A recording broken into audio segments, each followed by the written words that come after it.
Stop scrolling. Your life will not change when the world becomes kind. It will change the instant you seize back your attention and aim it at solutions. Most people hand away power before breakfast, scanning for what's wrong, replaying old injuries, rehearsing worst-case futures. The more you stare at a problem, the bigger it feels. The more you narrate what's broken, the heavier you become. Progress looks distant only because your focus faces the wrong direction. Keep feeding the problem, and you freeze. Shift your focus toward what helps, and momentum begins. You take back the controls of your mind. You stop letting passing emotions run your day. You place attention where growth can actually occur. This is not hype. It's the plain architecture of change. Attention is not a spotlight. It is a steering wheel. Wherever it points, energy follows, habits organize, and your future takes shape. Neuroscience calls it the reticular activating system. You train your brain to find more of what you rehearse. Spiritually, observation organizes reality. Energy gathers where awareness rests. Practice solution focus, and life hands you more material to build with. This audiobook is your training ground. No fluff, just disciplined attention, radical responsibility, and the calm that protects clear decisions. You will act before fear multiplies, interrupt mental loops, and replace complaint with one useful step. Responsibility is not about fault. It is about power. Own your next choice, and you reclaim direction, time, and clarity. You will treat focus like a muscle. You will pause before you panic, so your nervous system settles and your best mind returns. Science will meet spirit, habit loops and neuroplasticity, alongside alignment and coherent intention. Think of it as frequency management. Choices tune it, structures stabilize it. You do not need perfect conditions, only consistent priorities. Roots grow before leaves show. Keep watering. Start now. Choose where you look. Choose what you build. Aim your focus. Your future is already in motion. If you're ready to rise above the noise, like the video. It tells YouTube you're choosing awareness over autopilot. Subscribe now, and don't miss the next chapter in your evolution. And remember, the deepest transformation belongs to those who stay until the very end. Chapter 1. Take full responsibility for your life. Your life changes the day you stop negotiating with excuses. That is the exact moment you reclaim your power. Not when the past becomes fair, not when circumstances soften, but when you decide, from this moment forward, my life is mine. That single declaration begins to rearrange your inner world. Most people never get here. They stay locked in a quiet pattern of blame. They blame parents, partners, timing, money, opportunity, or luck. They replay unfair scenes until they become the script of their identity. But blame is a trap disguised as comfort. It keeps you safe from the sting of accountability while stealing your chance at transformation. Every sentence that begins with, "I would," but hands your power to something outside you. And what you hand away, you can't control. Responsibility is the antidote. It does not mean fault. It means ownership. It says, maybe it wasn't my doing, but it's my job now to deal with it. That shift changes everything. Energy that was once trapped in resentment becomes available for creation. Focus that was scattered over why it happened turns toward what's next. The moment you take full responsibility, you stop waiting for the universe to rescue you. You stop waiting for someone to fix what only you can rebuild. From a scientific lens, responsibility reprograms your brain's predictive system. When you assume control, your mind stops scanning for external rescue and starts searching for internal solutions. The prefrontal cortex, the part of your brain that plans and executes, activates. You shift from emotional reaction to conscious direction. Spiritually, the same principle operates. Energy follows intention. When your intention is, "I am in charge now," the field of possibility reorganizes around that signal. The opposite is also true. When your attention rests on blame, you're emitting the frequency of helplessness. You attract more of the same, more proof that you have no control. It's not magic, it's mechanics. Your focus filters what you perceive, and perception defines reality. Responsibility, therefore, isn't just a moral idea, it's energetic law. You can't create a new timeline while vibrating at the frequency of victimhood. That's why the first real act of self-leadership is honesty. Brutal honesty. Look at where you've been giving away your agency. Be willing to say, "Yes, I've been waiting for things to change while refusing to change myself." No shame, just truth. Because the second you stop defending your limitations, they start to dissolve. You'll notice a strange thing happen. Life begins to respond differently. Small opportunities appear. The same situations trigger less anger. That's not coincidence. That's resonance shifting. Taking responsibility will challenge you. It will feel heavier before it feels liberating. Your mind will fight back because it's easier to blame than to build. But growth begins in that friction. The weight you feel isn't punishment. It's strength training for your will. The universe is asking, do you mean it? Every time you say yes through action, that strength multiplies. And responsibility doesn't demand perfection. It demands participation. You will still stumble. You will still procrastinate, overthink, fall into old habits. That's part of the recalibration. The difference now is that you catch yourself faster. You no longer waste days justifying why you're stuck. You correct, you adjust, you move. Each correction rewires a small piece of your identity, from reactive to responsive, from passive to purposeful. Understand this clearly. Life will never hand you freedom as a gift. It hands you choices as a test. Each choice asks, will you lead or will you follow circumstance? When you choose to lead, when you own your responses, you send a new signal into the system. Responsibility becomes magnetism. People begin to trust your steadiness. The world begins to meet you at the level of your effort. Remember, the laws are neutral. Energy doesn't care who caused the storm. It only reacts to what you do in it. Blaming the rain doesn't stop the flood. Building an ark does. Every step you take toward ownership increases your creative leverage. That's what maturity really is. The willingness to see yourself as cause, not consequence.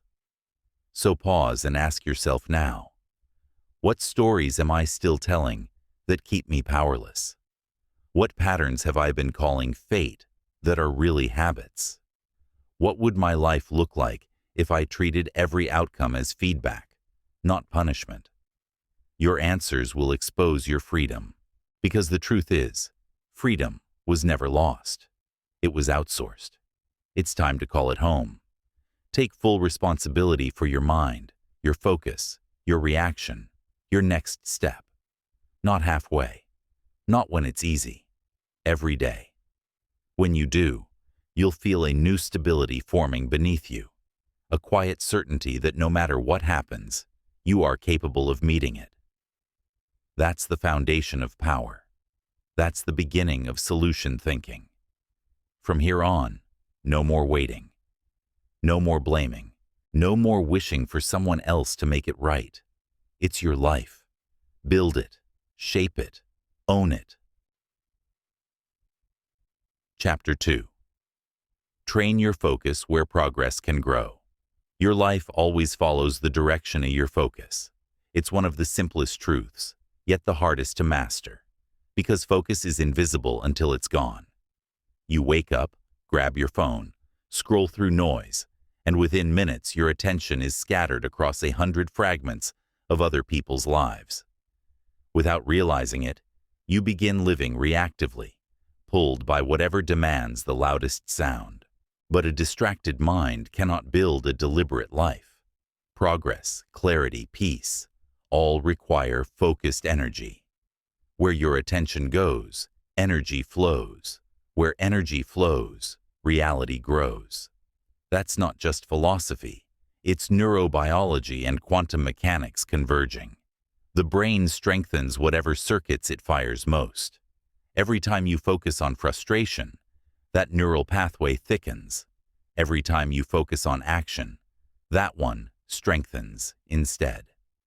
Over days and weeks, this becomes identity. You become what your attention repeatedly touches. Think of your focus like sunlight through a magnifying glass. Scattered light warms nothing. Concentrated light ignites. The same energy, different result, because of direction. Progress cannot grow in the shadows of distraction. It grows in the warmth of sustained attention. The problem is, most people were never taught to control focus. They assume it's automatic, something that just happens. But focus is a muscle, and it atrophies when not trained. Modern life constantly competes for it. Notifications, news, comparisons, endless stimuli designed to hijack your dopamine. The more distracted you are, the more controllable you become. The only way to reclaim sovereignty over your mind is to train where your attention goes. Start by noticing what steals it. Observe without judgment. When do you lose concentration? When you compare yourself to others? When you fear missing out? Awareness is the first rep of mental strength training. Once you see the leak, you can redirect the flow. From a spiritual science lens, attention is energy currency. Whatever you pay, you buy. When you pay attention to fear, you purchase more reasons to be afraid. When you invest it in growth, you receive the vibration of expansion. You are not just managing minutes. You are managing frequency. Here's a truth most overlook. Focus is not about staring harder. It's about removing interference. You don't have to chase clarity. You create it by cutting noise. Think of your mind as a lake. The water is always capable of reflecting the sky, but only when it's still. The moment you stop stirring it with comparison, worry, and self-criticism, the reflection returns. Practice this daily. Pause 3 times a day to ask yourself, where is my focus right now? If it's on what drains you, shift it deliberately toward what builds you. Even 1 minute of conscious redirection starts reprogramming your brain's filters. At the level of energy, your focus is sacred territory. Every thought you allow to stay plants a seed in the quantum field. Feed impatience and you manifest tension. Feed patience and you manifest progress. This is why disciplined focus feels almost spiritual. It's how you align human effort with universal law. Remember, focus grows stronger through repetition, not force. You can't demand your mind to stay still forever. You train it through small wins. 10 minutes of deep work without switching tabs. 1 task finished completely before moving on. A conversation where you truly listen. Each success sends your brain proof. I can direct my energy where I choose. Soon, you'll notice the shift. The same situations that once triggered anxiety now spark curiosity. The noise of others' opinions grows quieter. Your internal guidance becomes louder. This is not coincidence. It's calibration. The universe mirrors your coherence. A focused mind is a magnet for aligned results. When distractions come, don't fight them, redirect them. Energy flows like water. It follows the slope of least resistance. Create boundaries that tilt your environment toward focus. Silence notifications. Design a space for clarity. Set times for mental stillness. Structure is spiritual protection. And understand this. Training focus is not about perfection. It's about presence. You can't control every thought, but you can decide which one becomes the story. You can't control every emotion, but you can choose which one leads the next step. Every time you do, you reinforce the identity of a deliberate creator. Progress grows wherever focus is consistently planted. So plant it wisely, nurture it daily, protect it fiercely. The more you practice, the more natural it becomes. You'll begin to feel different, calmer, stronger, lighter. Because focus gathers energy, and gathered energy feels like peace. From this day on, treat your attention as sacred currency. Don't spend it on gossip, doubt, or distraction. Invest it in clarity, in building, in solutions, because what you repeatedly attend to becomes the architecture of your reality. Your mind is soil, your focus is the sun, and your choices are the seeds. Whatever you water with attention grows. Chapter 3. Act before fear makes the problem feel too big. Fear rarely begins as a roar. It starts as a whisper, a hesitation, a pause, a small thought that says, maybe not yet. You tell yourself you're just thinking it through, waiting for the right time, preparing a little longer. But every moment you wait, fear grows in the dark, feeding on your delay. What began as a single step becomes a mountain in your mind, not because it's truly impossible, but because in your silence, imagination magnified it. This is how fear operates. It thrives in stillness, not the calm kind, but the frozen kind. It expands inside hesitation. The longer you stall, the more detailed your mind's movie of failure becomes. And soon, you aren't facing the real challenge anymore. You're battling an exaggerated projection of it. The brain is wired this way. The amygdala can't tell the difference between real danger and imagined discomfort. So it rings the same alarm. That's why waiting feels safe, but costs you momentum. Action, however small, is the antidote. Movement signals safety. It tells your nervous system, I am not trapped. Every time you move, despite uncertainty, your brain rewires. The prefrontal cortex, logic and decision, takes command back from the amygdala, fear. That's neuroplasticity in real time. You can literally train courage into your circuitry. Spiritually, fear is simply energy turned inward. When you suppress it, it stagnates. When you move, you transmute it. Motion converts dense vibration into flow. That's why courage doesn't feel calm at first. It feels electric. It's the current of transformation running through your system. So stop waiting to feel fearless. Move, and let courage meet you halfway. Ask yourself, how many chances have you missed, not because the door was closed, but because you never reached for the handle?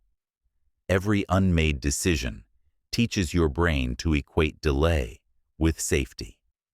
Soon, hesitation becomes habit, and habits shape destiny. The only way to reverse that conditioning is to interrupt it with decisive motion. It doesn't have to be grand. Send the email, start the project, have the conversation, take the walk, book the meeting. One small act shifts the entire emotional frequency. Because progress doesn't start when fear disappears. It starts when you stop negotiating with it. Remember, fear is not an enemy. It's a signal. It's the body's way of saying, you're about to cross a threshold. When you act, you show the universe you're ready to hold more power. When you freeze, you tell it you're not. The cosmos responds accordingly. Energy expands for the mover, and contracts for the doubter. Most people spend their lives rehearsing bravery instead of living it. They gather information, collect quotes, and study strategies, but never leap. They think understanding will eliminate fear. It doesn't. Understanding prepares the mind. Only movement rewrites the energy. You don't think your way into courage. You act your way into it. Here's a small practice. The next time you feel resistance, shorten the gap between thought and action. If something matters, count down from 5 and move. This creates a neurological interruption, a micro window before fear's logic reappears. In those 5 seconds, you bypass hesitation and reclaim control. When you act early, problems stay small. You handle them while they're still manageable. But when you wait, they multiply, not always externally, but internally. They gain storylines, emotions, and meanings they never deserved. That's how fear builds castles in your mind. And once fear builds a fortress, you start guarding it like it's truth. Remember this. Fear will always have opinions, but it doesn't have vision. Vision belongs to movement. The moment you act, clarity appears. You realize the monster was mostly shadow. Action exposes exaggeration. Fear feeds on imagination. Movement feeds on reality. Reality, even when hard, is lighter than illusion. There will never be a perfect time. There will only ever be now. That's the paradox of progress. It only rewards those who move before comfort arrives. If you wait to feel ready, you'll be waiting in every chapter of your life. From a spiritual lens, fear's purpose is not to stop you, it's to sculpt you. Each time you move through it, your energetic field expands. You become more grounded, more magnetic, more aligned. The universe doesn't remove fear for the brave. It refines them through it. So, when fear whispers, listen, but don't obey. Let it remind you where growth lives. Act before the whisper becomes a wall. You will shake. Your voice will crack. Your heart will race. Good. That's the sound of rewiring. That's the hum of becoming someone who moves anyway. Courage is not loud. It's quiet momentum. It's one decision made while your hands still tremble. And the more often you do that, the quieter fear becomes. It learns that it no longer runs the system. Stop feeding it with time. Starve it with action. Because the moment you move, fear loses form. Action is clarity. Action is confidence. Action is the bridge between potential and power. Move first. Feelings will follow. Chapter 4. Own your reactions to setbacks. Every life will include moments that break your rhythm. Plans collapse. People disappoint. Opportunities vanish without warning. You'll think, I was doing everything right. Why this? But growth isn't measured by how smooth the path is. It's revealed by how you walk after you stumble. You cannot control every event, but you can always control your reaction. And that choice is where your true power begins. Setbacks don't define you. Your reactions do. The same event can destroy one person and refine another. The difference is not fate. It's focus. When you let frustration, self-pity, or anger dictate your next move, you reinforce the very energy that caused the pain. But when you respond with awareness, pausing, breathing, choosing clarity over chaos, you rewire your destiny in that instant. Neuroscience calls this emotional regulation, the process of shifting from your reactive brain, the amygdala, to your executive brain, the prefrontal cortex. Spiritually, it's alchemy, the art of turning dense energy into light. Both speak the same truth. Reaction keeps you trapped in repetition. Reflection sets you free. Most people never practice this. They rush from trigger to tantrum. Something goes wrong. and before the event even finishes, they've already written the story. This always happens to me. But those words are spells, binding your future to your frustration. Each time you repeat them, you code your mind for helplessness. That's how loops of pain are built, not by what happened, but by what you keep saying about it. So begin here. The next time something falls apart, don't rush to explain it or to fix it. Just pause. The pause is sacred space. It's where emotion ends and intelligence begins. Take one full breath and ask yourself, what energy do I want to add to this moment? Because every reaction is an investment. You're either paying into peace or paying into chaos. If you respond with awareness, the setback shrinks to its real size. If you react impulsively, it multiplies. The energy you bring becomes the outcome you get. From a physics standpoint, that's resonance. From a human standpoint, that's maturity. Understand this. Being calm doesn't mean being indifferent. It means refusing to hand your emotions to the situation that triggered them. It means saying, yes, this hurts, but I decide what happens next. That is strength. Quiet, centered, unshakable. Let's talk about emotional transmutation, the spiritual skill of using pain as propulsion. When you experience disappointment, energy builds in the body. If you repress it, it turns inward as anxiety or bitterness. If you explode, it turns outward as damage. But if you channel it, through reflection, through movement, through creation, it becomes momentum. Pain, when directed, is power in disguise. Start viewing setbacks as mirrors. They reflect the parts of you that still need strengthening. Did this event expose impatience, insecurity, or overdependence on approval? Good. Now you know your next area of mastery. Life doesn't send punishment. It sends feedback. The lesson repeats until the energy shifts. This is why ownership is liberation. The moment you say, my reaction is mine, you regain authorship over your story. You stop living in reaction to the past and start creating from intention. The universe reads that signal as readiness and opens new routes that weren't visible from the frequency of blame. You'll know you're evolving when you can stay grounded while the old triggers still appear. The situation may not change, but your vibration within it does. And that's evolution. You're no longer the same participant. You're the observer choosing response over reaction. Make this your practice. When tension rises, breathe deeper and slow your voice. When anger surges, lower your volume instead of raising it. When disappointment hits, replace "Why me?" with "What can this teach me?" These micro shifts compound into mastery. Over time, your nervous system learns that composure is safety. Calm becomes your default, not your effort. Remember, maturity is not the absence of emotion, it's the management of it.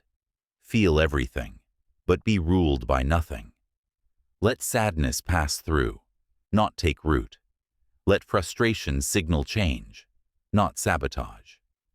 When you hold steady inside, life begins to orbit your steadiness. People will notice. You'll start drawing respect instead of sympathy, not because you've become cold, but because you've become clear. That clarity is magnetic. It tells the world, this person can hold pressure without breaking. And life always entrusts more to those who can hold more. So the next time you're tested, don't aim to avoid the storm. Aim to anchor through it. Speak less, breathe more, think wider. The goal isn't to control everything around you. It's to command your own field. That's emotional sovereignty. That's leadership. The truth is, setbacks are neutral until you touch them. Your reaction gives them direction. Choose to make each one a teacher instead of a tyrant. Because every time you own your response, you build inner infrastructure strong enough to carry your next level. This is how resilience is born, not from comfort, but from conscious reaction. Own your emotions, own your tone, own your next move. The world will adjust to the energy you lead with. Chapter 5. Catch your mind when it starts looping. One of the most subtle ways your energy leaks away is through mental loops. The endless replaying of thoughts that don't evolve, only echo. It feels like you're thinking, but you're not creating. You're circling. You go over the same problem, the same worry, the same scenario, searching for a new answer in the same mental pattern that built the confusion. You can spend hours, days, even years this way, trapped inside the illusion of progress, while your spirit quietly decays under repetition. This is the disease of circular thought. It disguises itself as diligence. I just need to think this through. But real thinking ends in clarity or action. Loops end in exhaustion. You walk through the day half present, caught between past and future, rehearsing conversations that never happened, or outcomes that never arrive. And the more energy you feed the loop, the stronger its gravity becomes. From a neuroscience perspective, your brain is addicted to completion. When it encounters uncertainty, it tries to solve it by repetition, believing more analysis will bring relief. But overthinking is like scratching a wound. It doesn't heal. It reopens. Spiritually, looping thoughts are stagnant frequencies, energy that wants to move but has nowhere to go. When you learn to catch the loop, you free that energy back into flow. Awareness is the first act of liberation. Notice the moment a thought starts spinning without direction. You'll feel it, a tightening in the chest, a quickening in your breath, a restlessness that doesn't end in motion. Pause. Say to yourself, "I've thought this already." That simple sentence interrupts the trance. It wakes your consciousness from autopilot. The brain can't break a loop it doesn't know it's in. Awareness is the light that exposes it. Next, bring the loop into the body. Thought spirals exist in the head. Embodiment dissolves them. Get up. Move, stretch, walk. Breathe deep until you feel your weight again. Movement pulls your awareness from mental air back to physical ground. It's not avoidance, it's recalibration. The body is the anchor of the mind. Then, write. When a thought won't leave, trap it on paper. The page becomes a mirror. Once it's visible, it loses its power to distort. Ask, what is this thought trying to protect me from? What do I actually fear? What is one small action I could take right now that moves this energy forward? The loop breaks not through more thinking, but through embodiment and action. Understand this deeply. Loops are born from the mind's need for control. It replays situations hoping to rewrite the past or predict the future. But both are impossible. You cannot edit what's gone or guarantee what's ahead. The only territory of power is now. When you return to this moment fully, the loop collapses because presence and rumination cannot coexist. Spiritually, you can imagine looping thoughts as echoes from your lower vibration, patterns from the past, still asking to be acknowledged and released. When you observe them without judgment, you reclaim authority over them. The loop is not your enemy, it's your teacher, showing you where your energy is stuck. Each time you catch it, you recover a fragment of your freedom. Start building a ritual of mental hygiene. Once a day, sit quietly for 5 minutes and simply watch your thoughts. Don't chase them. Don't fight them. Just witness. The goal isn't to have no thoughts. It's to stop believing every thought is a command. This detachment is mastery. The more you observe, the less you identify. The less you identify, the freer you become. At first, you'll catch the loop late, after hours of spiraling. Then, you'll notice it sooner. Eventually, you'll sense it before it begins. A subtle shift in energy, a familiar tightness, and you'll redirect before it gains momentum. That's progress. You're retraining your nervous system to recognize peace as normal, not overthinking. Replace mental loops with intentional focus. When you feel yourself spinning, ask, what's one thing in my reality I can influence right now? Then do it. Even a small action, cleaning your space, organizing a file, sending a message, grounds energy back into creation. Progress doesn't require perfect answers. It requires movement. Be ruthless with what earns your attention. Not every problem deserves to stay in your mind. Ask, does thinking about this serve my growth or my ego? If it's ego, let it dissolve. If it's growth, take one action and release it. Clarity always follows completion, not contemplation. Your mind is a magnificent servant, but a dangerous master. If you let it spin unguarded, it will turn your potential into noise. But when you train it, when you set boundaries with it, it becomes an ally. Precise, calm, sharp as a blade. Catch your loops, interrupt them, replace them. Each time you do, your mind grows quieter and your presence grows louder. You will start to feel space inside your thoughts, gaps wide enough for intuition to speak through. That's not emptiness, that's expansion. Remember, peace doesn't mean a silent mind. It means a mind that listens to you. Chapter 6. Create space before you panic. When something unexpected happens, most people react instantly. A message they didn't expect, an outcome they didn't want, a change they didn't plan for, and within seconds, their whole inner world catches fire. The heart races, thoughts speed up, and panic takes command. In that moment, logic vanishes. All that remains is urgency, the desperate need to fix, to respond, to do something now. But that rush is a trap. Urgency disguised as necessity will almost always lead to the wrong decision. Life will test you with these moments again and again. Moments when the space between stimulus and response feels razor thin. The mastery of your life depends on what you do inside that space. Panic reacts. Wisdom pauses. The truth is, panic doesn't come from the event itself. It comes from the story you tell yourself about the event. The mind interprets speed as safety. If I act fast, I can prevent loss. But most of the time, quick action is just avoidance wearing a hero's mask. When your body is flooded with adrenaline, your system is in survival mode. You're not solving, you're defending. And defense is not creation. Creating space doesn't mean inaction. It means stillness before motion, breathing before building.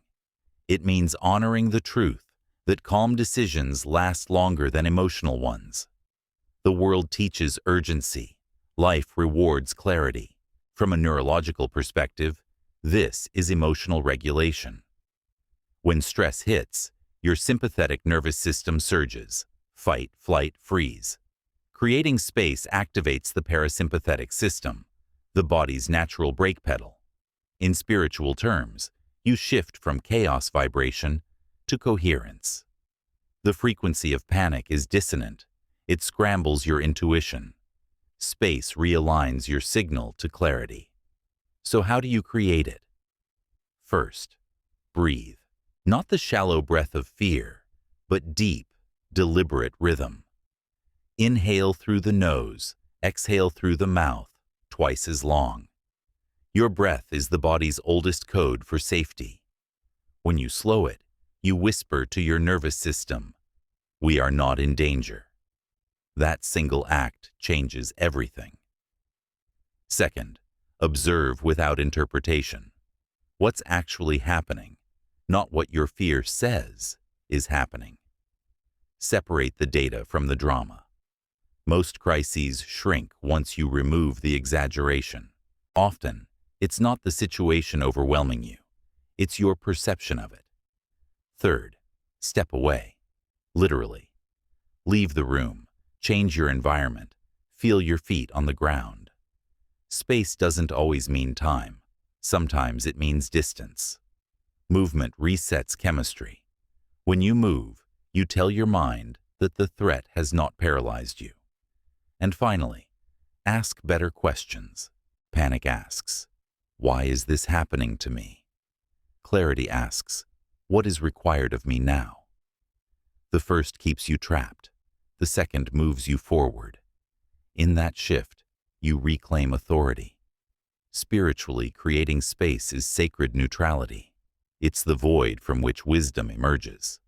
All creation begins in stillness. Stars, music, ideas, transformation. Even the universe paused in silence before it expanded. You must learn to honor that pause in yourself. It's not weakness, it's divine timing. People may misinterpret your calm. They may call it detachment, delay, or indecision. Let them.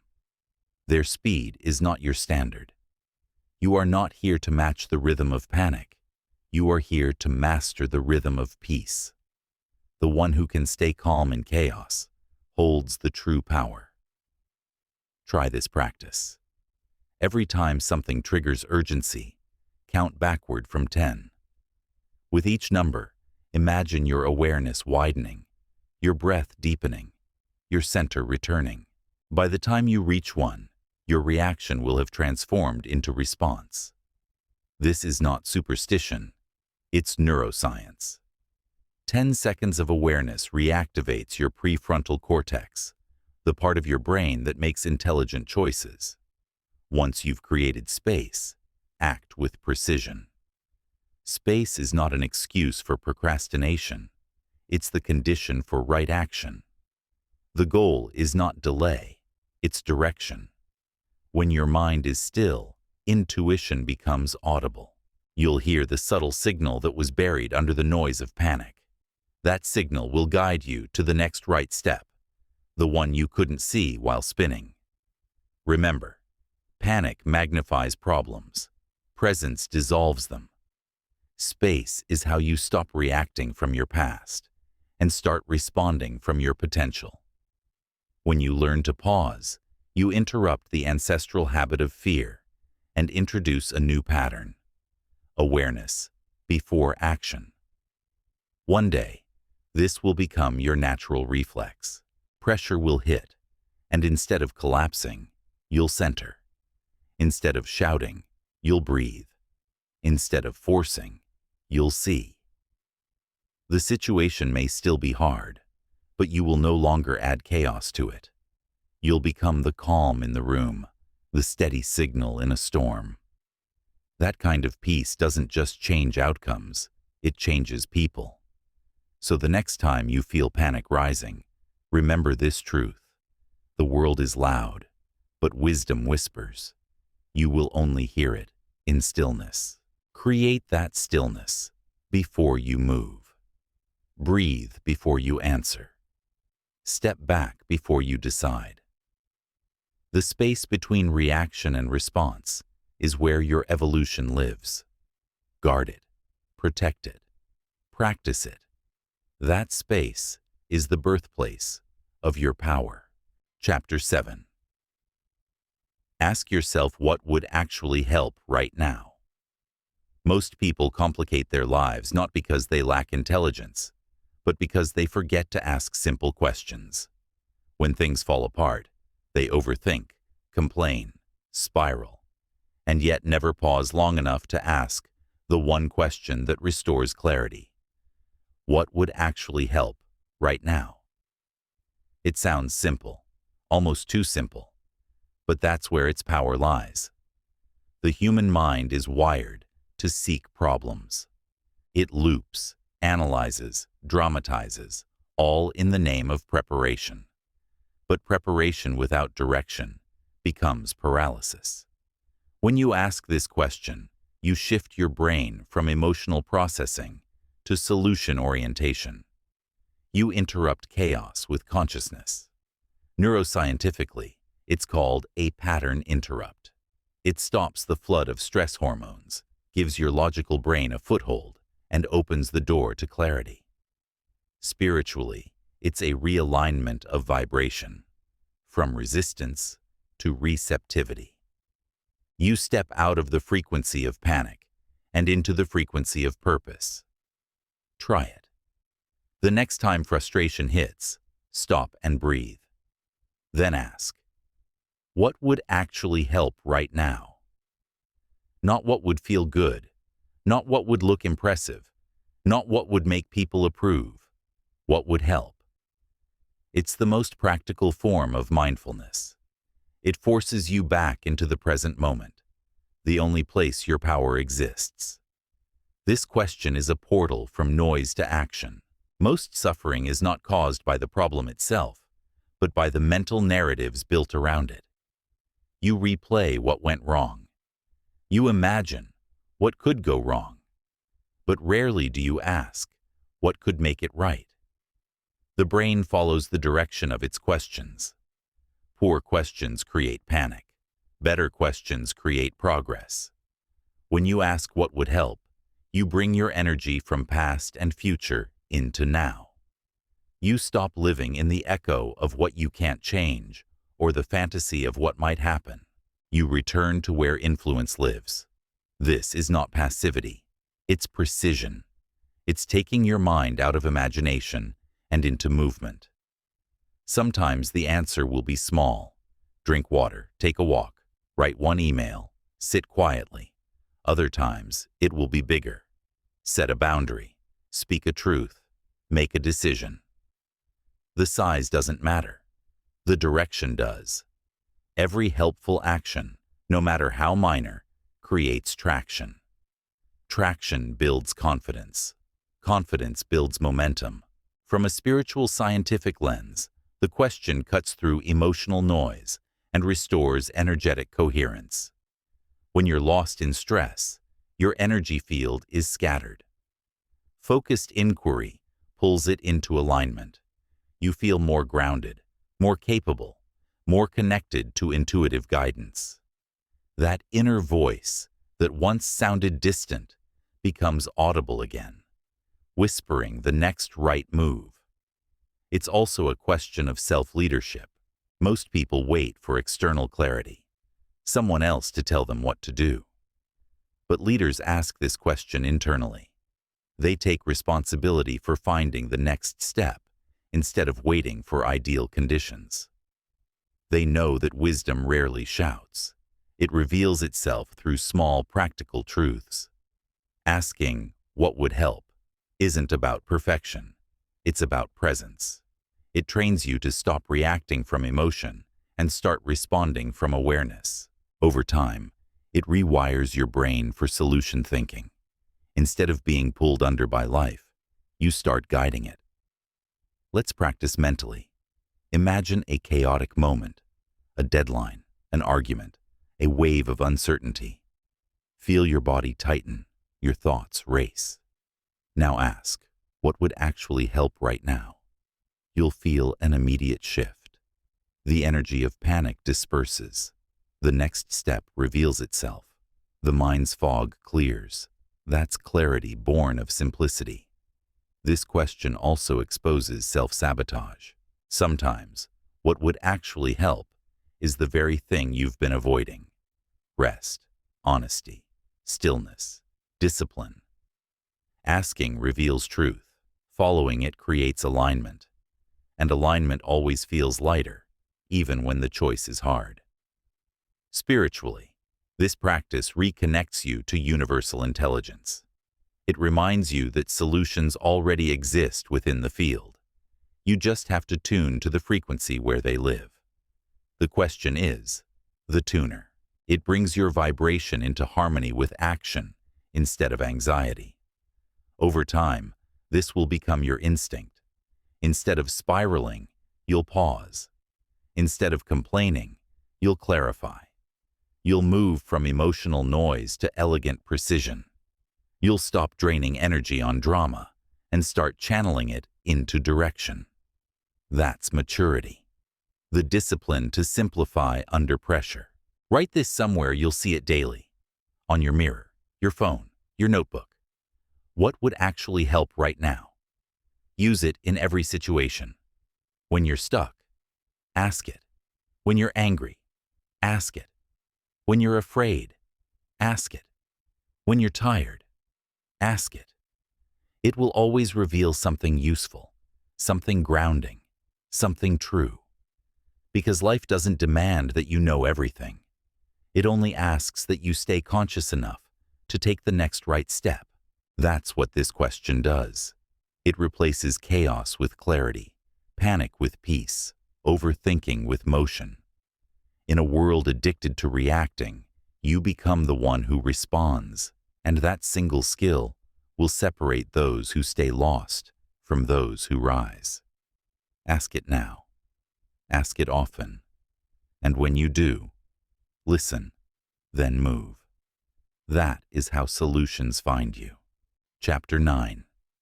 Calm your emotions to clarify your choices. There are moments when your emotions feel louder than logic, when anger, fear, or sadness hijacks your thinking, and every decision feels urgent. You say things you don't mean, agree to things you don't want, avoid what you most need to face. Then later, when the wave has passed, you look back and think, that wasn't me. But it was. It was the version of you that let emotion lead instead of learning to lead emotion. You can't stop feelings from coming. They are part of being human. But you can learn to master their rhythm. Emotions are energy in motion, signals, not dictators. They are messengers meant to be felt, heard, and released, not crowned as rulers of your decisions.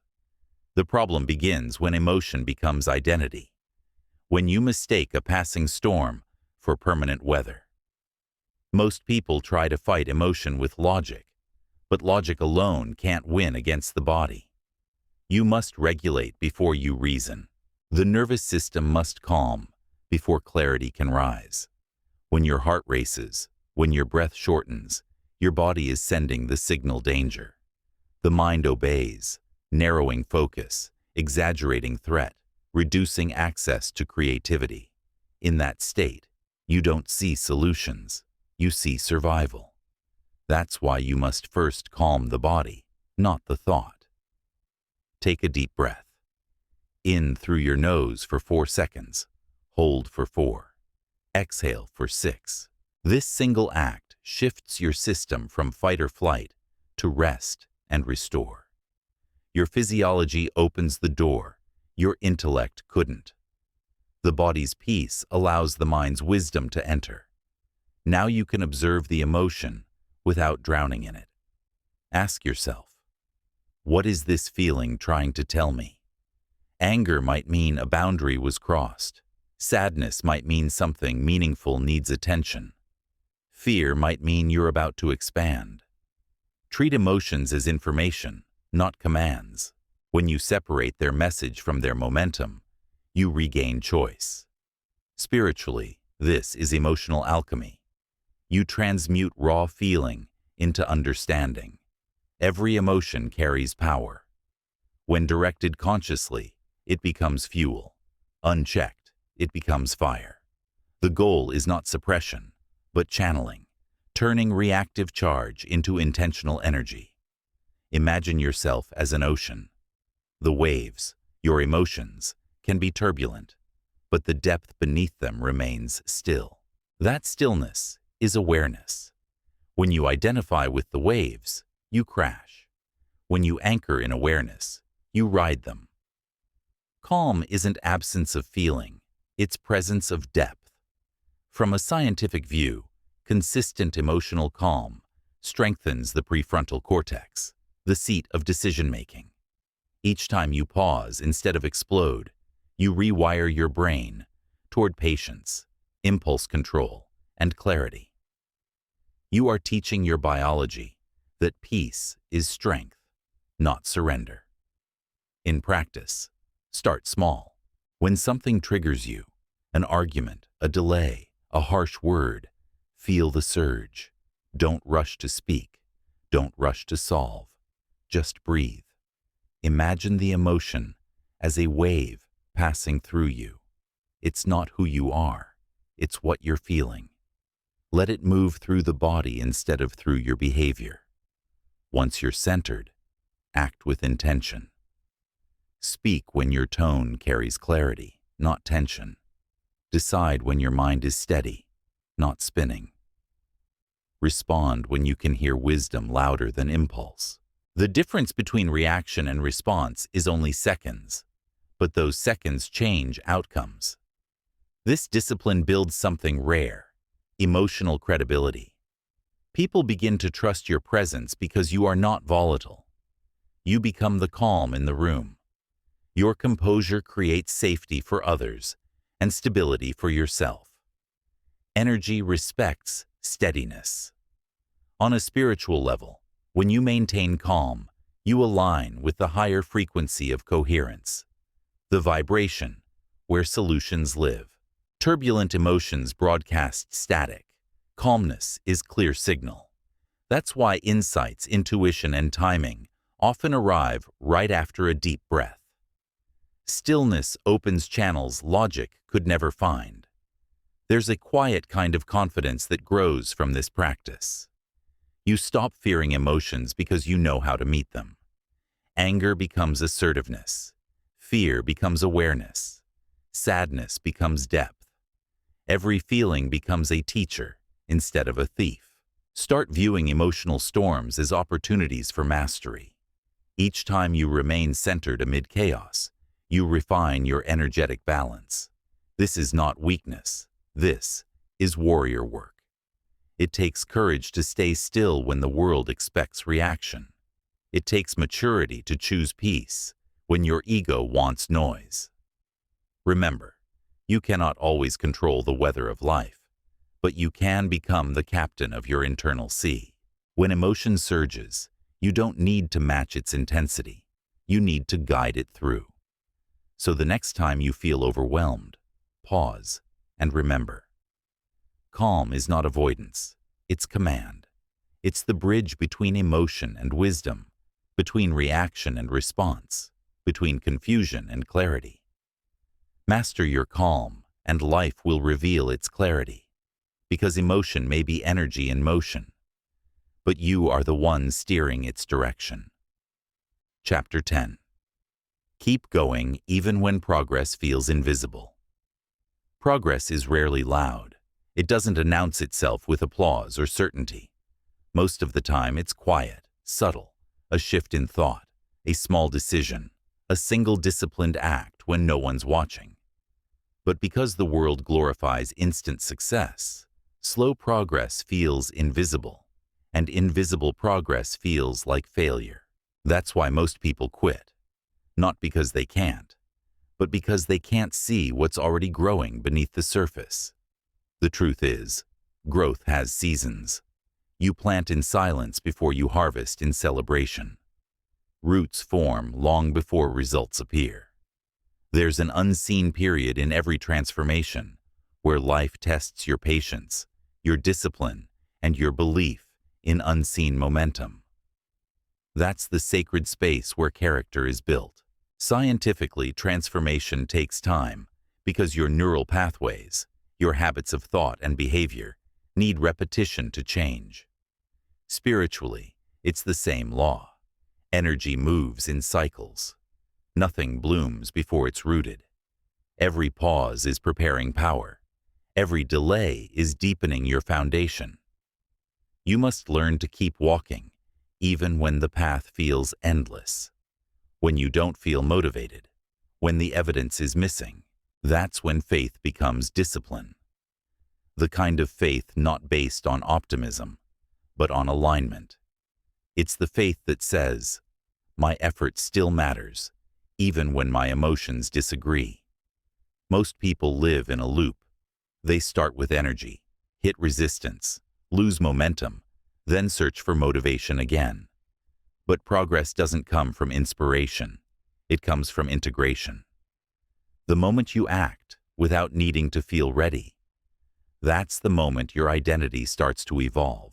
This is where many give up. They confuse slow with stuck. But slowness is sacred. It's refinement, not failure. Your soul doesn't rush evolution. It perfects it. Every repetition strengthens the signal between who you are and who you're becoming. The universe responds not to intensity, but to consistency. Think of a river carving stone. It doesn't do it with force. It does it with persistence. Every drop, every flow, shapes the impossible. That's what your effort does to resistance. It wears it down until it yields. That's the hidden beauty of slow progress. It builds durability, the kind that lasts long after excitement fades. From a cosmic view, slow progress is proof of alignment. Quick wins are often frictionless because they belong to the surface. Deep change takes time because it rewires reality from the core. The delay you're facing is not punishment. It's preparation. The universe is matching your frequency to the future you're asking for, adjusting your inner world so you can hold what's coming. So, what do you do when nothing seems to move? You keep showing up. You keep stacking small wins. You keep your rhythm steady. One email, one workout, one clear decision. Every action compounds, even when invisible. And here's something few understand. Energy rewards rhythm, not rush. The mind thinks in timelines, but the soul moves in timing. What looks like stagnation to your ego might be synchronization to your destiny. When results feel distant, return to your why. Remember who you're becoming, not just what you're building. Progress isn't only measured in numbers or milestones. It's measured in who you are when no one sees your effort. Some days, progress looks like movement. Other days, it looks like patience. But both are sacred acts of alignment.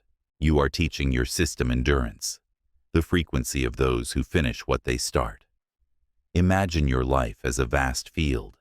Each day of effort is a seed planted. You may not see sprouts yet, but the soil is alive beneath you. Keep watering, keep tending. The growth is happening in silence, out of sight, in divine timing. The ego wants speed, the soul wants mastery. Choose the soul. Choose the long path, the one that strengthens you beyond circumstance. Because when your moment comes, you'll be ready, not lucky, ready. You'll realize that every slow day was sculpting the muscle of perseverance. Every unseen step was proof of belief, and every time you stayed consistent when it was hard, you were being shaped into someone unstoppable. Progress isn't a straight line. It's a spiral. You'll revisit lessons, face old patterns, meet new tests. But each time around, you rise a little higher. You understand a little deeper. You move with more calm, more wisdom, more command. So, when your results feel invisible, remind yourself, the roots are growing. The foundation is forming. You are building something that cannot collapse at the first sign of pressure. Keep going, not because you see proof, but because you are the proof.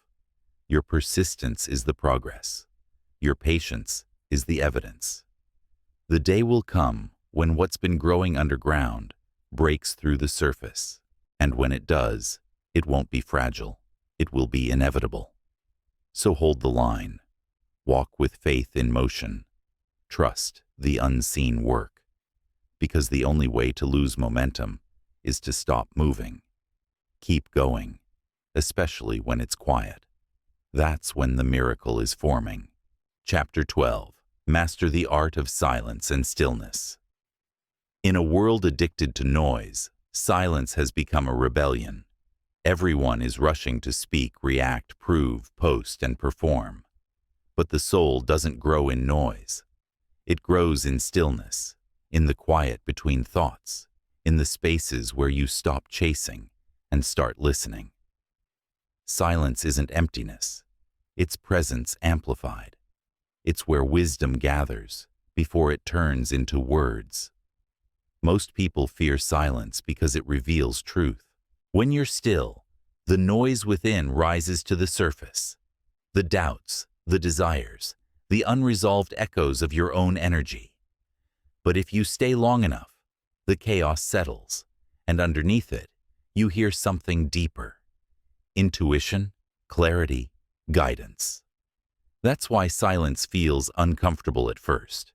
It confronts you before it comforts you.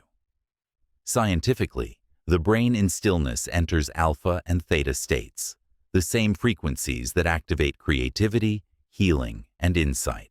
Spiritually, these are states of alignment, moments where the mind relaxes enough for the soul to speak. You don't need to find answers in silence. You remember them. They were always there beneath the noise. Start practicing stillness, not as escape, but as recalibration. Sit for 5 minutes each morning with no agenda, no scrolling, no music, no planning. Just breathe and observe the flow of your thoughts without judgment. Watch them rise and fall like waves. Don't chase them. Let them pass. What remains after the thoughts fade is you, the consciousness behind them. Stillness is not laziness, it's leadership. It's how you ensure that your next move comes from wisdom, not impulse. When you act from stillness, your actions carry precision. Fewer words, more impact. The world mistakes movement for progress, but true progress begins in pause. When you cultivate silence, you gain mastery over your reactions. You no longer rush to fill every space with sound or opinion. You understand that power often hides behind quiet observation. The most disciplined souls speak only when necessary, not because they lack words, but because they respect energy. Spiritually, silence is the language of higher intelligence. The universe doesn't shout, it whispers. It guides through intuition, synchronicity, and resonance. Signals you can't perceive while your mind is noisy. Every great shift in human history, every creative breakthrough, began with someone who dared to listen instead of react. Learn to be comfortable in the pauses. When conversation falls quiet, don't rush to fill it. When life feels slow, don't panic. The pause is not punishment, it's preparation. The space between what you've done and what's next is where transformation takes root. Stillness is also the healer of chaos. When your mind spirals with overthinking, don't chase the thoughts. Stop and breathe. Your attention is oxygen. When you withdraw it, the chaos suffocates. Peace doesn't come from solving every problem. It comes from realizing not every problem deserves your energy. On a deeper level, stillness reconnects you with the quantum field, the ocean of infinite possibility that responds to your frequency. When you're silent, you stop sending mixed signals of worry and fear. Your energy aligns, your vibration stabilizes, and the universe mirrors that order back to you. The quieter you become, the more clearly life answers. There's profound strength in not reacting. In a world built on instant outrage, the one who pauses holds power. The one who waits before responding sees the full picture. The one who observes silently learns what others miss. Stillness is not withdrawal. It's awareness elevated. Remember, silence does not mean you stop moving. It means you move with grace, deliberate, intentional, in tune with what truly matters. It means you trust that sometimes the best action is no action at all. Practice the art of silence until it becomes your default. Before sending that message, pause. Before arguing, breathe. Before deciding, listen. You'll find that silence doesn't delay progress. It accelerates it by removing distraction. Your calm becomes your command. Your stillness becomes your strength. And when the world grows loud, you'll carry peace like armor, unshakable, untouchable, aligned. Because those who master silence don't lose their voice. They find it at a higher frequency. Chapter 13. Reprogram your mind through repetition and energy. Your mind is a machine of repetition. It believes whatever it hears the most. Every thought, every word, every emotion you replay becomes a command to your subconscious. This is both your greatest weakness and your greatest weapon, because the same mechanism that once imprisoned you in self-doubt can be reprogrammed to serve your highest potential. Think of your subconscious like fertile soil. Whatever seed you plant, fear or faith, doubt or discipline, it will grow without judgment. Most people spend their lives planting weeds of worry, regret, and limitation, then wonder why their mental garden feels overgrown with chaos. The soil isn't broken. It's simply following orders. You can't change the soil, but you can change the seeds. Every time you repeat a phrase, visualize a future, or hold a belief with emotion, you're imprinting that frequency into your neural network. Scientifically, repetition rewires synapses. It strengthens certain pathways while pruning others. Spiritually, repetition realigns your vibration with the reality you're asking for. You literally become the frequency you focus on. This is why your self-talk matters more than you realize. Every "I can't," every "maybe later," every "I'm not ready" becomes a code written into your inner operating system. But so does every "I can," every "I am," every "I will." The mind doesn't care whether your words are empowering or destructive. It simply obeys them. You are programming your future every time you speak. To reprogram your mind, consistency matters more than intensity. Don't wait for inspiration. Build discipline. Say your affirmations when you don't feel them. Visualize your goal when it still feels far away. The subconscious responds to rhythm, not drama. Repetition is ritual. Energy is fuel. Together, they rewrite reality. Start with a simple daily practice. Every morning, declare 3 sentences that represent your next level. Speak them out loud with conviction, even if your mind resists. Example: I am calm under pressure. I create results through discipline. I attract opportunities that match my growth. At night, before you sleep, the gateway to the subconscious. Repeat them again. Feel them. Imagine them as already true. The mind cannot distinguish between memory and imagination when emotion is involved. You're not pretending. You're training. Every repetition sends a signal into both your brain and the quantum field, aligning thought, vibration, and outcome. From a spiritual science perspective, this is coherence. When your heart and mind emit the same frequency, reality organizes itself around it. That's why doubt delays manifestation. It splits your signal. You're sending mixed frequencies, asking the universe to respond to both belief and disbelief at once. Repetition restores clarity. It reteaches your system who's in command. You, not your fear. You can even use repetition to dissolve old patterns. When an intrusive thought appears, I always fail, I'm not enough, it's too late, don't fight it. Replace it.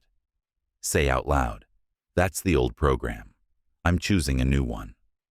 Then speak the new command with strength. At first, it will feel forced. Then it will feel familiar. Then it will feel natural. Neuroscientifically, this is how the reticular activating system, RAS, begins filtering reality. Whatever you tell your mind to look for, it will find. If you constantly say, "Life is hard," it will highlight proof of difficulty. If you start affirming, "Opportunities surround me," your awareness expands to notice doors that were always there, but hidden from a closed focus. You literally create what you confirm. From an energetic view, your words are vibrations shaping the field around you.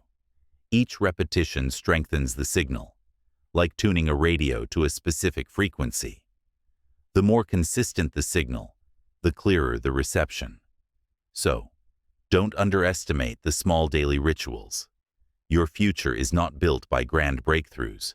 It's coded by what you repeat in silence when no one's watching. Repetition is not about pretending you're happy. It's about retraining your emotional baseline to match your highest vision. The goal is coherence, a mind and body vibrating in harmony with possibility. And remember, the universe doesn't respond to what you say once. It responds to what you embody daily. Be relentless about what you feed your mind. Guard your inputs, the music you listen to, the people you follow, the words you read. Each is a form of repetition, shaping your frequency. When you master this, you'll stop waiting for motivation. You'll move automatically toward growth because your system has been trained to. You'll start to feel guided, not by luck, but by alignment. Your reality is not written by chance. It's programmed by repetition. So choose your code wisely. Repeat truth until it overwrites fear. Repeat power until it becomes peace. Repeat love until it becomes your nature. And one day, you'll realize you didn't just reprogram your mind, you reprogrammed your life. Chapter 14. Build discipline as your divine structure. Discipline is not restriction. It's sacred architecture. It's the invisible structure that holds your potential in shape while it takes form. Most people think discipline is about control, about forcing yourself to do things you don't want to do. But true discipline is not born from punishment. It's born from reverence. The understanding that your energy deserves direction, not distraction. Without discipline, even the most powerful intentions scatter. You can meditate, visualize, and affirm endlessly, but without consistent structure, all that energy leaks. It's like trying to fill a vessel full of cracks.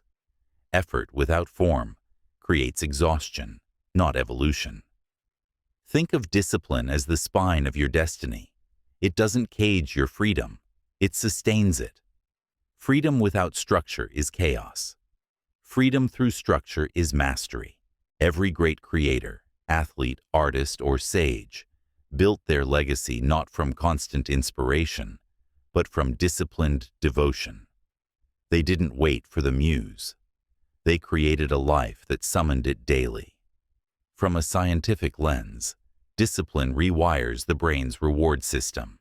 Each time you follow through on a commitment, even a small one, your brain releases dopamine, the neurochemical of achievement. This builds a feedback loop of trust within yourself. You begin to associate action with satisfaction, not resistance. And soon, you stop needing motivation because momentum replaces it.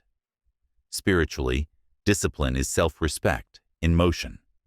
It's the recognition that your energy is sacred and your time is currency. Every act of discipline says, "I am ready to carry my own power." The undisciplined mind begs for miracles. The disciplined one becomes the miracle. Start simple. Choose one small act that aligns with your higher self. Waking up at the same hour, journaling before checking your phone, finishing what you start. Each act strengthens your energetic field. The universe responds to consistency because it signals readiness. When your actions vibrate with order, life mirrors it back with opportunity. Discipline is not rigidity, it's rhythm. The goal is not to control every minute, but to give every minute meaning. A disciplined life flows. It doesn't freeze. You don't have to sacrifice joy. You refine it. You trade short-term comfort for long-term peace. Every time you choose structure over impulse, you build internal gravity. Others may drift. You stay anchored. You stop negotiating with laziness, emotion, or convenience. You understand that discipline is the bridge between vibration and manifestation. It grounds energy into tangible form. Spiritually speaking, this is divine masculine energy, not gender, but principle. It's the force that gives direction to creation, that channels chaos into order. Without it, even the most luminous ideas dissolve. With it, even the smallest spark becomes light that endures.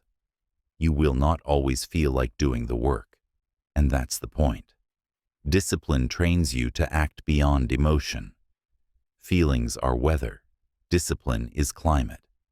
The undisciplined chase comfort. The disciplined create consistency. And consistency, not intensity, builds empires, within and without. When you build discipline, you become predictable to yourself. You stop breaking your own promises. You stop living in emotional debt. Every time you do what you said you would do, you reclaim fragments of your power, once lost to hesitation.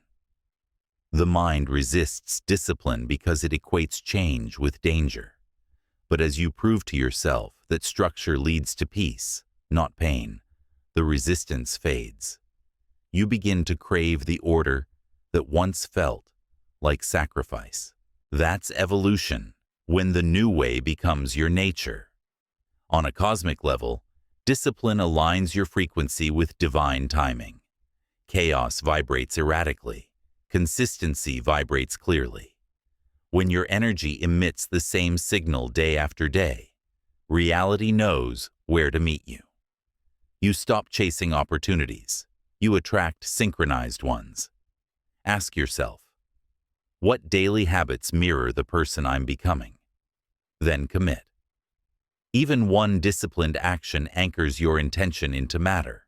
The universe multiplies whatever you repeat with faith and focus. Discipline also teaches humility. You realize you're not owed results. You're owed the process. You don't control outcomes, only effort. But that effort is your offering, your daily prayer, in motion. Discipline is the art of honoring your future self in the present moment. Every time you choose order over chaos, creation over comfort, you're voting for the life you claim to want. It's not about perfection. It's about presence. Some days you'll falter, but return. That return is the real discipline. Remember this. Emotion creates momentum, but discipline sustains it. Without discipline, your potential is noise. With it, your life becomes symphony. So build your structure, honor your word, protect your focus. Because discipline isn't the opposite of freedom. It's the foundation of it. Chapter 15. Transform failure into fuel. Failure is not the opposite of success. It's the refining fire that forges it. Every collapse, every rejection, every unfinished attempt is raw material for wisdom. Yet most people treat failure as evidence of weakness, when in truth, it's the universe's most honest form of feedback. You fail not because you're unworthy, but because growth demands calibration.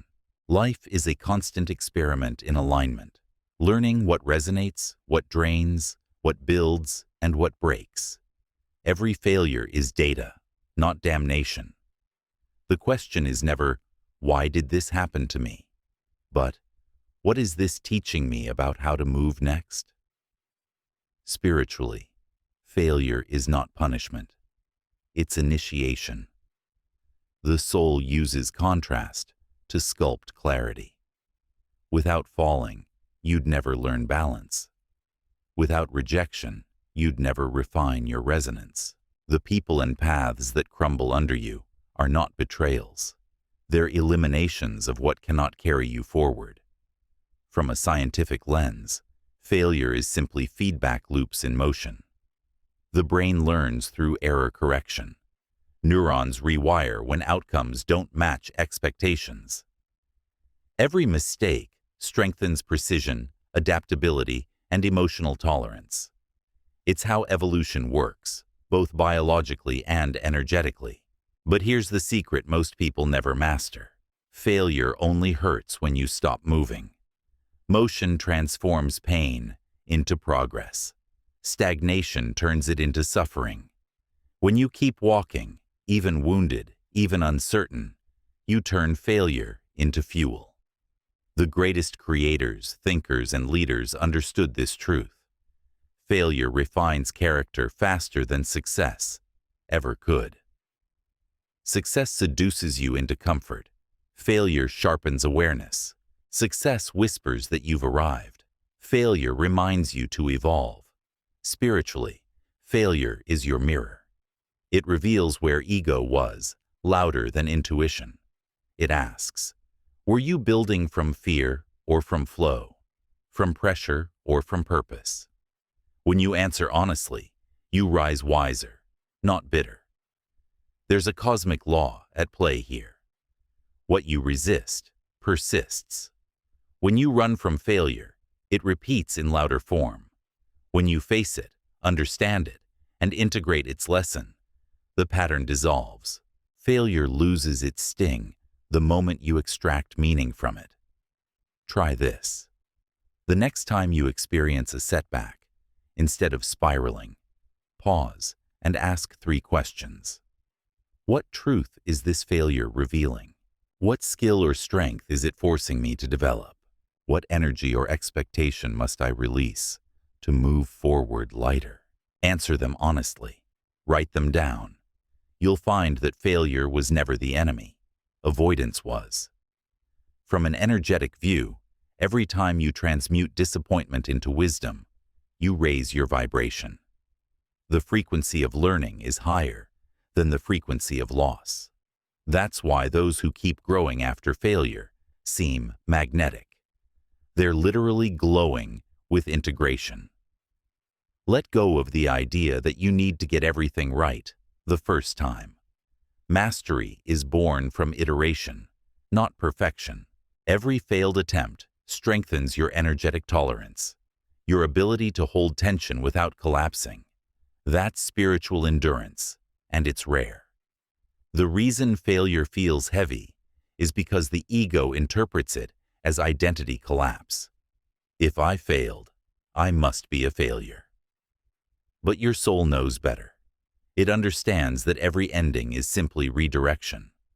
Sometimes what feels like collapse is just construction happening on a higher floor. The next time something falls apart, remind yourself, this is energy shifting, not ending. The old form had to break to make room for a stronger one. Growth often looks like loss before it reveals itself as liberation. Learn to thank failure, not performatively, but truthfully. Whisper to it, you're not here to humiliate me. You're here to train me. Gratitude transforms the vibration of failure from shame to power. From that place, you start to see life differently. You stop fearing mistakes because you trust your ability to alchemize them. You stop chasing perfection because you realize progress is more sustainable. You stop doubting your path because you understand that detours are also directions. Failure is not final. It's formative. It's how the universe builds depth in you. Without it, your wins would be shallow, your confidence fragile. True strength comes not from never falling, but from mastering the art of standing up clearer each time you do. You are not defined by what broke. You are defined by how you rebuilt. So let every fall polish you, not punish you. Let every closed door redirect your path, not your purpose. Let every loss remind you that even endings serve creation. Failure isn't your enemy. It's your forge. Walk through the fire with your head high, and you'll come out luminous. Not burned, but reborn. Chapter 16. Live in alignment, not approval. There comes a moment in every person's growth when they must choose between being understood and being aligned. You can't have both. Alignment means truth. Approval means performance. One builds power, the other drains it. Most people spend their lives chasing validation from parents, friends, coworkers, strangers online, trying to be seen, accepted, approved. But here's the truth. The need for approval is the soul's slowest poison. It keeps you small by teaching you to trade authenticity for acceptance. Every time you silence your truth to please someone, you dim your frequency, and life starts reflecting confusion instead of clarity. The path of alignment is quieter. It doesn't always earn applause. Sometimes, it even earns misunderstanding. But alignment is what builds coherence. The inner harmony between thought, word, and action. When you're aligned, your energy flows clean. You stop fighting yourself. You stop explaining yourself. You simply are. From a scientific lens, alignment is congruence. Your nervous system stabilizes when your actions match your beliefs. That's why lying or pretending feels heavy. The body knows when you're out of sync. Spiritually, alignment is resonance, your frequency matching truth. When you're aligned, you attract opportunities and people that fit your vibration naturally, without force. Most people confuse fitting in with belonging. Fitting in means bending to the room. Belonging means being fully yourself and realizing the right room will rise to meet you. Alignment demands courage, the willingness to disappoint others before you abandon yourself. You will lose people on this path. That's natural. They were aligned to the version of you that survived on approval, not the one who lives by authenticity. Don't mourn what's leaving. It's making space for what's true. The universe never subtracts without intention. The moment you stop performing, your energy becomes magnetic. You stop trying to prove. You start to attract. You no longer chase opportunities. They find you, because you've become clear frequency instead of scattered noise. Alignment is not selfish. It's sacred responsibility. When you honor what's right for your soul, you become more useful to the world. You create from truth, love from truth, lead from truth. Your impact expands because your integrity amplifies it. Ask yourself, where am I still saying yes when my spirit means no? That's where your energy leaks. Every false yes divides your power. Every honest no restores it. At first, living in alignment will feel lonely. You'll question if you're making the right choices, if you're too rigid, too different. But that loneliness is simply the silence that follows when the noise of pretending stops. Don't fill it. Feel it. That quiet is your power returning. From a cosmic view, alignment is the art of cooperating with your design. You're not meant to please every frequency. You're meant to vibrate purely on your own. When you do, the right connections lock into orbit like planets finding their rightful path. Start practicing micro-alignment daily. Before making decisions, pause and ask, does this expand me or contract me? The body always knows before the mind rationalizes. Expansion feels open, calm, clear. Contraction feels tight, anxious, forced. Choose expansion, even when it's uncomfortable. Comfort keeps you safe. Alignment keeps you alive. When you start living this way, peace replaces permission. You stop needing people to understand your path because you trust the feeling of rightness within it. Approval is external fuel, temporary, conditional, fragile. Alignment is internal fire, stable, infinite, self-renewing. When you live in alignment, you move from dependence to direction. You no longer wait for signs. You become one. Spiritually, alignment connects you to divine flow. Synchronicities increase. Opportunities unfold effortlessly. People appear at perfect timing. That's not coincidence. That's coherence. The universe organizing around your honesty. The greatest peace you will ever feel is not when everyone loves you, but when you stop betraying yourself to be loved. So let them misunderstand. Let them talk. Let them fall away. You're not here to be accepted. You're here to be aligned. Because when your inner world clicks into truth, your outer world reconfigures itself to match. Live by that truth, even when it shakes your circle, even when it scares your ego. Because nothing will drain you faster than living out of alignment, and nothing will empower you more than finally living as who you are, without apology. Your peace is your permission. Your alignment is your abundance. And your authenticity, that's your highest vibration. Chapter 17. Protect your energy like your life depends on it, because it does. Your energy is your most valuable currency. It is the unseen force that shapes your thoughts, choices, and the reality that forms around you. Yet most people spend it carelessly, leaking it into arguments, scrolling through noise, explaining themselves to those unwilling to understand. You can rebuild time and money, but not wasted energy. Once it's gone, so is the version of you that could have created something extraordinary with it. You are an ecosystem of vibration. Every thought, conversation, and environment you enter affects your internal climate. Some expand you, others drain you. Protecting your energy isn't arrogance. It's alignment. It's the art of choosing environments that nourish your evolution instead of suffocating it. The truth is, not everyone deserves access to your attention.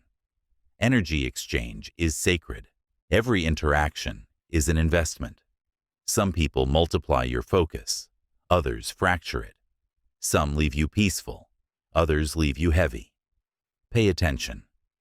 Your nervous system always knows who's safe before your mind admits it. From a scientific view, this is energetic regulation. Your body's electromagnetic field interacts with others, synchronizing, absorbing, or repelling frequencies. That's why being around certain people feels exhausting, while others feel like sunlight. You're not imagining it. You're perceiving resonance. Spiritually, protecting your energy is a declaration of self-respect. It's saying, I no longer participate in dynamics that disconnect me from peace. You stop being available for drama, guilt, or forced obligation. You realize that love without boundaries becomes self-erasure. Start practicing energetic awareness. Notice what happens after every interaction. Do you feel lighter or drained? Do you feel inspired or anxious? Those sensations are data. Your body is the most accurate compass you own. Protecting your energy means setting limits, not to push people away, but to preserve your wholeness. Say no without guilt. Step back without apology. Detach without resentment. You are not responsible for other people's peace at the expense of your own. You will outgrow certain environments as your frequency rises. The conversations that once entertained you will start to feel empty. The people who once mirrored your pain will no longer resonate with your peace. Let that evolution happen without resistance. Energy protection also extends to your digital world. Every image, word, and sound you consume becomes part of your subconscious landscape. Curate it wisely. Follow what inspires creation, not comparison. Turn off what triggers scarcity or shame. Your attention is a portal. Whatever you focus on expands. On a deeper level, protecting your energy means mastering stillness. Silence isn't avoidance, it's restoration. Just as muscles need rest to grow, your energy field needs solitude to recalibrate. Spend time alone, not as isolation, but as integration. Every period of solitude refills your power reserves. From a cosmic perspective, your energy signature is your broadcast to the universe. It tells creation what to send next. If your frequency is scattered, you attract confusion. If it's clear, you attract coherence. That's why protecting your energy is not a luxury. It's spiritual hygiene. Create daily rituals to anchor your vibration. Begin each morning with breath or gratitude before touching your phone. Cleanse your environment. Light a candle, open windows, play frequencies that uplift. Visualize golden light surrounding you, sealing your energy field like armor of peace. At night, release everything that isn't yours. I return to others what belongs to them. I reclaim my energy cleansed and renewed. These simple acts are not superstition. They're structure for the unseen. You're training your mind and spirit to operate as guardians of your vitality. You'll notice life change when you begin to guard your energy. You'll have fewer conflicts because you no longer match chaotic vibrations. You'll feel more creative because your mind is no longer clogged by noise. You'll attract people who respect your boundaries because you finally do. This isn't about isolation. It's about intelligent connection. You give your light, but not your life force. You love deeply, but you don't lose yourself in the process. You help others, but never at the cost of your own alignment. The moment you start protecting your energy, peace returns, focus returns, clarity sharpens, and what once drained you can no longer touch you, because your boundaries have become spiritual armor. Protecting your energy is not selfish. It's sacred stewardship. You are the keeper of your frequency. Guard it with the same devotion you give to your dreams. Because every creation, every success, every moment of joy depends on the energy that fuels it. Protect it, purify it, preserve it, and watch your entire reality rise to match its strength. Chapter 18. Become the calm in the chaos. Life will never stop testing you. The noise won't quiet, the world won't slow down, and uncertainty won't disappear. But you can change how you move through it. You can become the still point, the unshaken center, while everything around you shifts. That's not luck or personality. That's inner engineering. It's mastery of energy. Most people live as emotional thermometers. They rise and fall with the temperature of the environment. If things go well, they feel calm. If things go wrong, they collapse.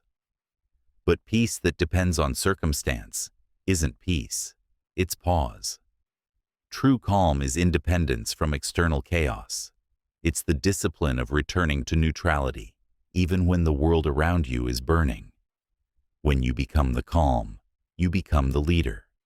You anchor others through your steadiness. People trust what doesn't tremble. Power, in its purest form, is presence. The ability to hold vibration when others lose theirs. Spiritually, this is the path of the centered soul. You're not here to escape life's storms, but to learn how to walk through them without drowning in emotion. Calmness isn't weakness, it's control. The storm teaches you what force you truly command. From a scientific view, your calm state rewires the nervous system of everyone around you. The human heart emits an electromagnetic field, measurable several feet beyond the body. When your heart is coherent, when your breath is steady, your thoughts aligned. You literally entrain others into balance. That's why a calm person can walk into a room and lower its tension. Energy leads. When chaos hits, a delay, a betrayal, a loss, you have one sacred decision: react or regulate. Reacting gives your power away.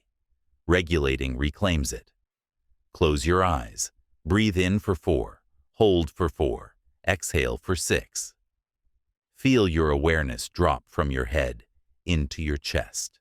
That's your center, your anchor. The storm can rage, but the ocean floor never moves. Be that depth.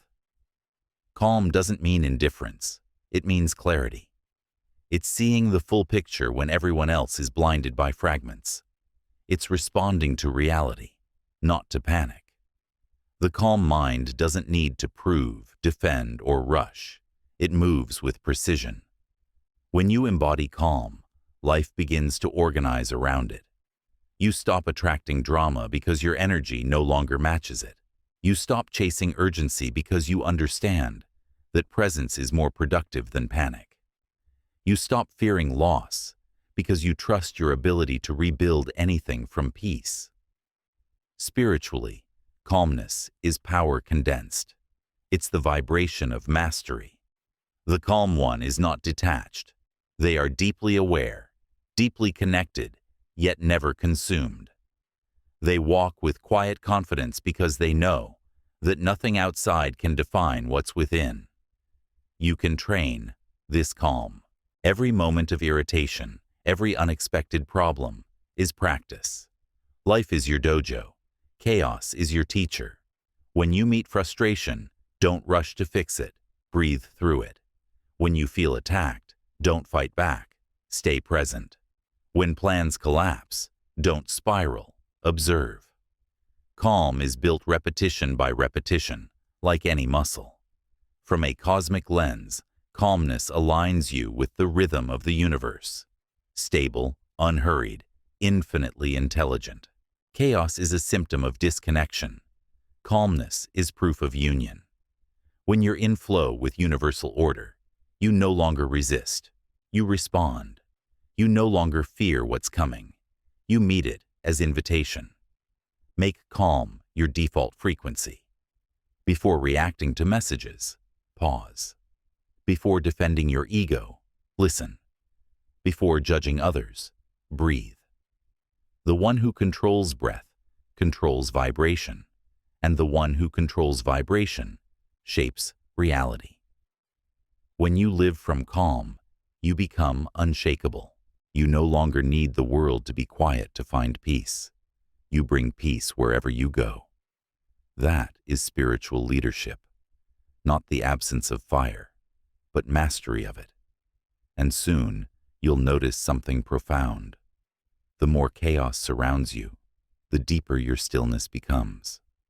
The louder the world screams, the clearer your inner voice speaks, because you've become the calm, not the storm's victim, its balance. The world doesn't need more noise. It needs more anchors. Be one. Be the calm that steadies others.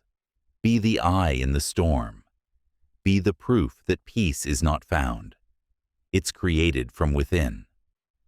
And when everything around you shakes, you'll smile, breathe, and remember. The storm only reminds you of the strength of your foundation. Chapter 19. Act without waiting for permission. Every great turning point in a person's life begins with one moment. The moment they stop waiting. Waiting for the right time. Waiting to feel ready. Waiting for a sign, a validation, a green light that never comes. But the truth is, no one is coming to crown you ready. Readiness is not something you receive. It's something you decide. The world conditions you to ask for permission, to speak, to dream, to act, to take up space. It trains you to shrink, to move only when guaranteed safety or approval. But nothing extraordinary grows in permission. Every visionary, every pioneer, every person who changed their life began before the world said, "You can." Spiritually, waiting is disguised fear. The mind invents conditions to delay movement. I'll start when I'm more confident, when I have more time, when I know more. But the universe doesn't move for the hesitant. It moves for the committed. When you take the first step, even trembling, life rearranges to meet your motion. You don't need the full map to start the journey. You just need the next direction. The act of moving clarifies the path. The universe reveals roads to those already walking. Every day you wait, the dream cools. Every small action reignites it. From a neuroscience view, taking action rewires fear itself. The brain's alarm system, the amygdala, quiets once movement begins. Fear thrives in imagination, not execution. The moment you act, the loop breaks. You shift from what if to what now. That shift is everything. Action builds clarity faster than thinking ever could. You can't overthink your way into courage. You must move your way into it. Courage doesn't mean absence of fear. It means movement, despite it. Stop waiting to feel ready. Readiness is a side effect of repetition. Every step you take makes the next one lighter. Every attempt, even imperfect, builds identity. You start believing, "I am someone who moves." That belief is the seed of momentum. Spiritually, permission is an illusion created by the ego to postpone destiny. The soul doesn't ask, it knows. When you act from intuition, you're not defying the universe, you're aligning with it.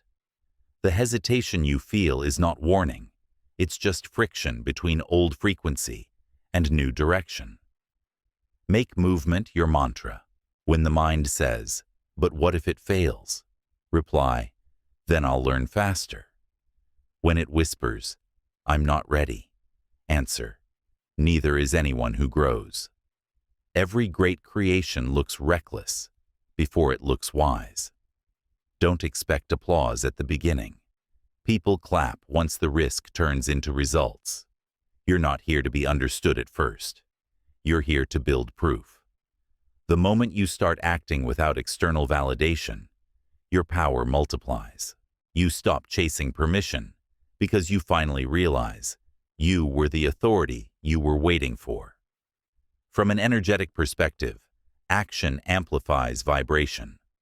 The universe responds to motion. Intention without movement is static energy. Potential without expression. Once you move, frequency flows, synchronicities appear, opportunities align. Stop negotiating with your potential. There will never be a perfect day, perfect feeling, or perfect plan. Perfectionism is just permission in disguise, the ego's way of delaying destiny. Start where you are, with what you have. The smallest move forward disrupts inertia. Send the email, record the video, apply, speak, begin. The energy you release today will return multiplied, but only if you act. This is how momentum is born, not from readiness, but from repetition. The more you move, the quieter fear becomes. The quieter fear becomes, the clearer your intuition speaks. And when intuition leads, resistance dissolves. You'll look back one day and realize the door was never locked. You were just waiting for someone else to open it, but it was always yours to push. Stop waiting for permission. Stop waiting for the world to notice. Stop waiting for confidence to arrive. Start, and let confidence catch up. Move, and let clarity form. Decide, and let destiny respond. You don't need approval. You need momentum. The moment you act, you become the permission. You become the movement. You become the proof that readiness was never required. Only courage was. And when you stop waiting, the life that was waiting for you finally begins. Chapter 20. Integrate everything. Become who you were meant to be. Every lesson, every loss, every small act of courage you've lived through has been leading here. To integration. Growth isn't about collecting wisdom like trophies. It's about weaving it into your being so that it becomes who you are. The purpose of healing is not to stay in recovery forever, but to live with wholeness. To walk the world as someone who knows both their shadows and their light, and no longer hides from either. Integration means you stop searching for the next fix. You stop living as a project and start living as a presence. You stop splitting yourself into versions. The spiritual one, the wounded one, the disciplined one, and realize they were all facets of the same soul, learning to speak in harmony. True transformation is quiet. It doesn't announce itself. It stabilizes. It's when you notice that the things that once triggered you now pass through you without chaos. It's when peace stops being an event and starts being your default. That's integration, not the absence of struggle, but the presence of wisdom inside it. Spiritually, integration is coherence, all layers of you vibrating together: mind, body, soul, intention, and action. When they align, life stops feeling like resistance and starts feeling like rhythm. You no longer chase alignment. You are alignment. From a neuroscience view, this is embodiment. Repetition and reflection have rewired your neural pathways. Your highest behaviors have become habits. The new identity isn't something you think about. It's something you are. The circuits of hesitation have been replaced by circuits of command. You've become fluent in your own evolution. Integration requires acceptance. You cannot become whole while rejecting the parts of you that were born from survival. The mistakes, the anger, the procrastination, they were never proof of failure. They were fragments carrying messages. When you meet them with compassion instead of judgment, they merge back into power. Look at your journey. Every chapter taught a dimension of mastery. You learned to catch your mind before it looped. You learned to create space before panic. You learned to ask, what would actually help right now? You learned to replace complaint with creation, emotion with calm, waiting with movement. You didn't just survive these teachings. You embodied them. Now you live with a quieter kind of strength. Not the strength that shouts, but the one that holds. The kind of strength that no longer needs proof because it has presence. You've become the observer and the creator at once, the architect of your inner world and the artist of your outer one. Integration also means responsibility. Once you know, you can't unknow. Once you've seen your patterns, you can't pretend blindness. Awareness demands ownership. But that's not a burden. It's liberation. Responsibility is simply power claimed consciously. You will still have off days. You will still feel human. But integration means you recover faster. You self-correct without self-criticism. You no longer spiral. You realign. You trust your own return. That's how you know you've grown. Not by perfection, but by pace of recovery. From a cosmic perspective, integration is when your personal energy field harmonizes with universal flow. You move as one current, not chasing, not resisting, simply co-creating. Synchronicity becomes your language, intuition your compass, and peace your natural vibration. The great paradox of integration is this: the more whole you become, the less you need to prove it. The enlightened don't shout, they radiate. They don't convince, they attract. They don't control, they align. This is your arrival, not an ending, but the first day of embodied truth. The journey continues, but now it flows from stability, not struggle. You've become the person you once needed, the calm you once craved, the strength you once searched for outside yourself. Now, everything becomes practice. Every conversation, every challenge, every quiet moment of breath. You are not separate from your path. You are the path. So walk with grace. Move with presence. Speak with intention. Not as someone chasing evolution, but as someone who already embodies it. Because the work is no longer about becoming. It's about remembering. Remembering that you were never broken, only buried beneath noise. Remembering that your highest self was never missing, only muted. And remembering that the life you wanted wasn't waiting ahead.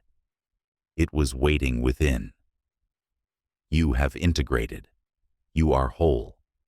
You are home. Epilogue. The return to yourself. You've come full circle, not back to who you were, but forward to who you've always been beneath the noise. The lessons, the fire, the silence, the rebuilding, they weren't detours. They were initiation. Every hardship was a conversation between your higher self and your potential, asking the same question again and again. Will you finally remember who you are? The world taught you to chase becoming, to measure worth by motion, to search for meaning in things that could never hold it.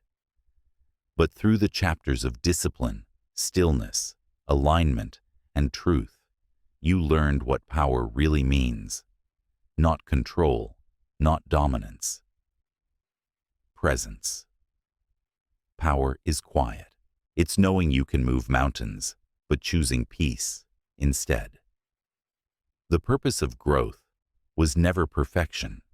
It was depth, to feel life fully without being consumed by it, to hold both chaos and calm, ambition and surrender, the finite and the infinite, and to realize they were never opposites.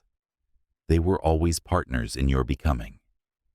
Integration is not an ending. It's an entry. You now live with a new kind of awareness, one that no longer divides the spiritual from the practical. You understand that meditation and movement, silence and strategy are not separate worlds. They are two expressions of one intelligence, consciousness, creating itself through you. The greatest proof of transformation is simplicity. When you no longer over-explain your peace, when you stop needing to justify your pace, when you look at old battles and no longer feel the pull to fight them again, that's mastery. Not because you've escaped life, but because you've remembered how to meet it. Spiritually, this is ascension through embodiment. You've merged the human and the divine, not as a concept, but as a lived frequency. You now understand that divinity isn't somewhere else. It's in how you breathe, speak, walk, and love. Every ordinary act can become sacred when performed from awareness. And now, the question shifts. It's no longer, how do I fix myself? But how can I serve through my wholeness? Because true mastery always circles back to contribution. When you've found inner peace, the next evolution is to become peace for others, not through preaching, but through presence. You are not here to impress. You are here to influence vibration, to walk into rooms and change the atmosphere through the steadiness of your energy, to be the living reminder that consciousness, when embodied, heals without words. You are no longer the seeker. You are the source remembering itself. So go gently. Let life continue to sculpt you, but never again define you. Return often to silence, to discipline, to alignment, not as rituals, but as reminders. They are how you stay tuned to your own frequency in a world that forgets. When days feel heavy, remember what's been written here. You already know how to find calm, how to breathe through chaos, how to move without permission, how to protect your energy, and how to rise without noise. You have built a foundation that no storm can shake, and if you ever doubt your power again, return to this truth. You are not behind. You are not broken. You are not late. You are exactly where life placed you to remember what strength feels like in motion. Because you are not just living, you are leading energy. You are the calm. You are the creation. You are the command. And now you carry it forward, quietly, powerfully, intentionally. The journey doesn't end here. It continues every time you wake, breathe, and choose to live from consciousness instead of conditioning. You have returned home, not to a destination, but to yourself.